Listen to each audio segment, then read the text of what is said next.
एक मैसेज है उन लोगों के लिए जो जंगल में घूमने के लिए जाते हैं, कैंपिंग के लिए जाते हैं। जंगल में जो चीजें दिखती हैं वो सच नहीं होती, कुछ ऐसी भी है जो आपको दिखती नहीं। Hello everyone, welcome back to my YouTube channel.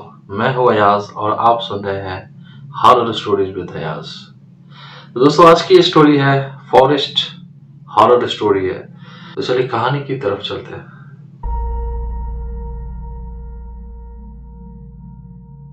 मेरा नाम सैम है। मैं अमेरिका के घने जंगलों में एक सर्च एंड रेस्क्यू ऑफिसर हूँ। मतलब जो भी लोग हाइकिंग कैंपिंग के लिए आते थे उनमें से कोई अगर गायब हो जाता तो मैं उसे खोजने और उसके बारे में पता लगा काम करता हूँ। मैं कुछ सालों से खोज और बचाव ऑफिसर हूँ और इस दौरान मैंने कुछ ऐसी बातें देखी है जिनमें मुझे लगता है कि आप लोगों को ये कहानी जरूर अंदर से खौफ का एहसास देगी। लापता लोगों को ढूंढने में मेरा रिकॉर्ड काफी अच्छा है। ज्यादातर मामलों में वो रास्ते से भटक जाते हैं या किसी छोटी चट्टान से फिसल जाते हैं और फिर वापस रास्ता नहीं ढूंढ पाते। लेकिन मेरे पास दो ऐसे मामले हैं जिनमें ऐसा नहीं हुआ। दो घटनाएं मुझे बहुत परेशान करती हैं और मैं इनका इस्तेमाल लापता इंसानों के मामलों में और भी कड़ी मेहनत से खोज करने के लिए काम करता हूँ। पहला मामला एक छोटे लड़के का था जो माता पिता के साथ कैंपिंग के लिए फॉरेस्ट में गए थे और उसकी बहन साथ थी। वो दोनों साथ में एक पेड़ से फल तोड़ने के लिए और दोनों लगभग एक ही समय पर गायब हो गए। उनके माता पिता कुछ सेकंड के लिए उनकी नजरों से ओझल हो गए और उस दौरान दोनों बच्चे भटक गए। जब उनके माता पिता उन्हें नहीं ढूंढ पाए तो उन्होंने हमें फोन किया और हम इलाके की तलाशी के लिए निकले।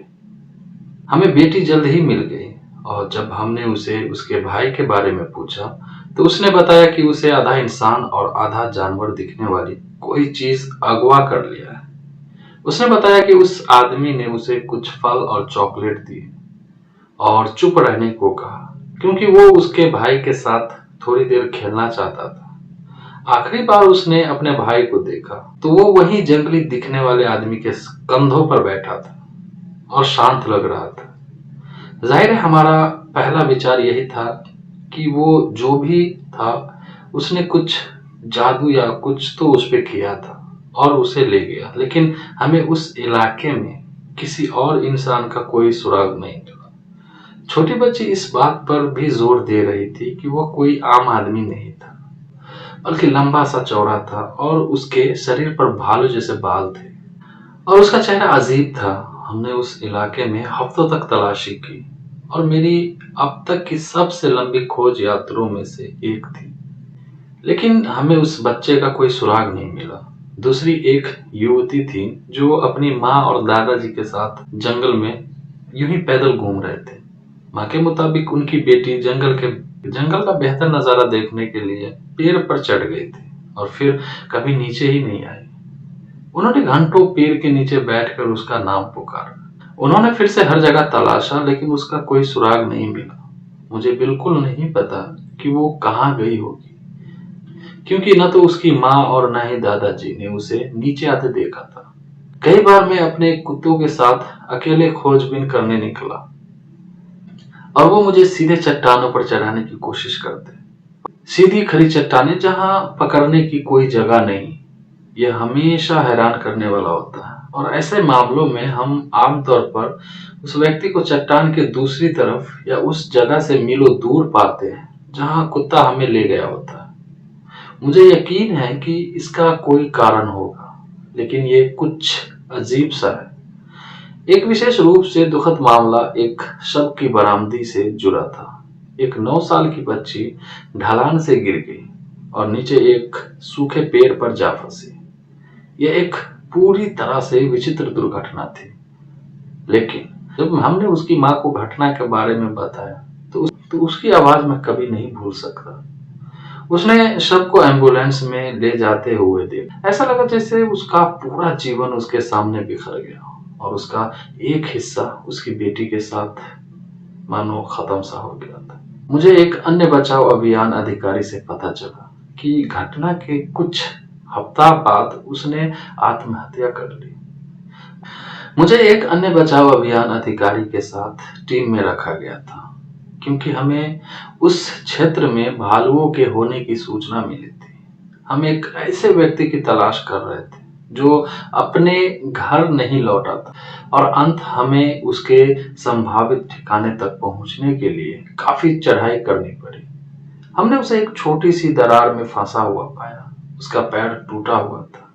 ये बहुत ही भयानक वक्त था। वो पहाड़ पे पहुंचा तो वहां एक आदमी था। उसने बताया कि उस आदमी के पास चढ़ाई करने का कोई सामान नहीं था।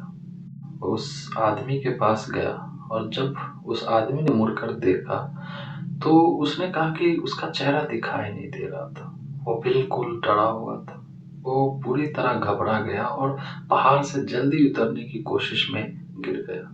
उसने बताया कि वो पूरी रात उस आदमी की भयानक दबी हुई चीखें सुनता रहा। ये कहानी सुनकर मुझे बहुत बुरा लगा। शुक्र है कि मैं वहां मौजूद नहीं था। मेरे साथ घटी सबसे डरावनी घटनाओं में से एक उस व्यक्ति की तलाश से जुड़ी थी जो अपने हाइकिंग टीम से बिछड़ गई थी। हम देर रात तक खोज में लगे रहे, क्योंकि कुत्तों ने उसकी गंध पहचान ली थी। जब हमने उसे पाया तो वह एक बड़े सड़े हुए लट्ठे के नीचे दबी हुई थी। उसके जूते और बैग गायब थे, और वो स्पष्ट रूप से सदमे में थी। उसे कोई चोट नहीं आई थी, और हम उसे अपने साथ बेस ऑपरेशन तक ले जाने में कामयाब रहे। रास्ते में वो बार बार पीछे मुड़कर हमसे पूछ रहे थे कि काली आंखों वाला वो बड़ा आदमी हमारा पीछा क्यों कर रहा है।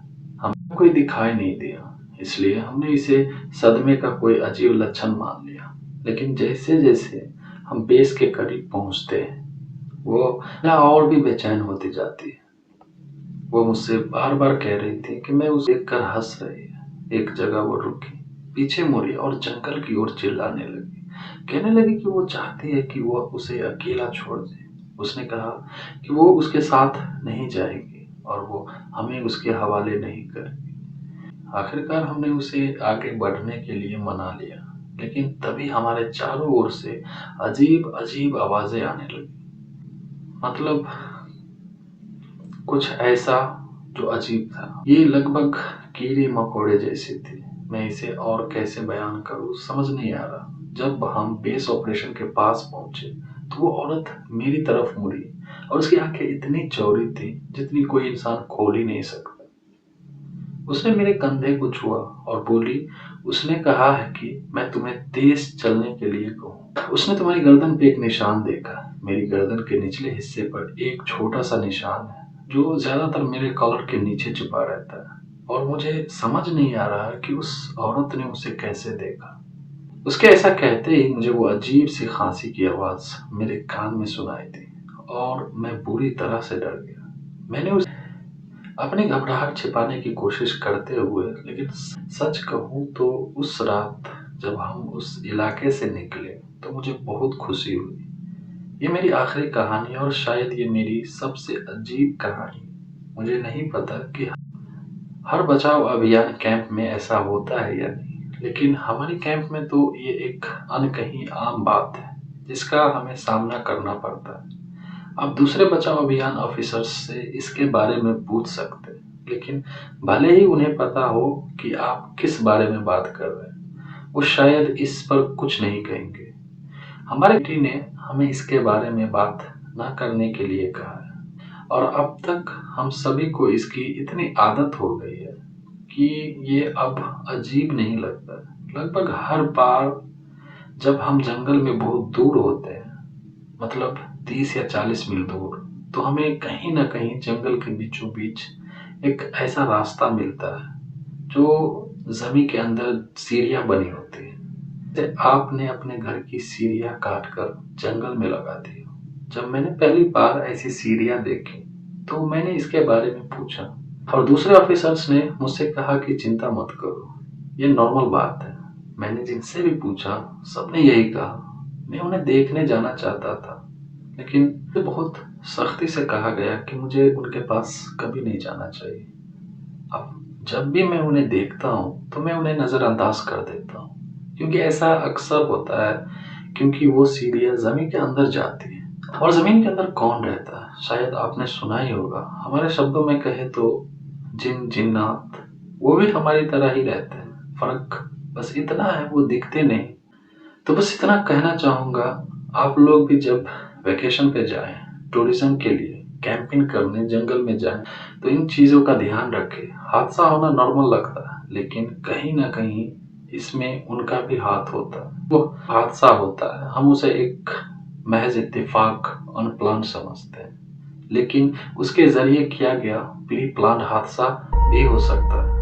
तो आज की कहानी हमारी यहीं पे ख़त्म होती है। आप लोग को हमारी स्टोरी पसंद आए तो प्लीज़ मेरे यूट्यूब चैनल को सब्सक्राइब करो। आज के लिए इतना ही। बाय बाय, अल्लाह हाफ़िज़।